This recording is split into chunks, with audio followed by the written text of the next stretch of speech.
Кешкі асқа не дайындайын деп ойымдап отырсаңыздар, менен сізге керемет рецепт. Небәрі 20 минутта дайын болатын ұяшықтар, тауық еті қосылған.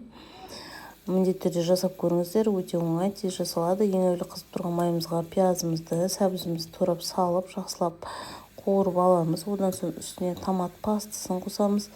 Және де аздаған тұз қосып, бетін жауып, 1-2 минут көлемінде бұқтыратын боламыз. Одан соң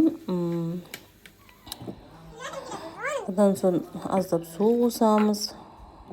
Барлығын жауып, суымыз қайнағанша күтіп, тартылған тауық еті фаршымызды алып, пияз қосып, укроп қосып, свежий дәмдеушілер қосып, кез келген өзіңізге ұнайтын тәтті қызыл бұрыш, және де осылай тауық етіне арналған приправа қостым мен.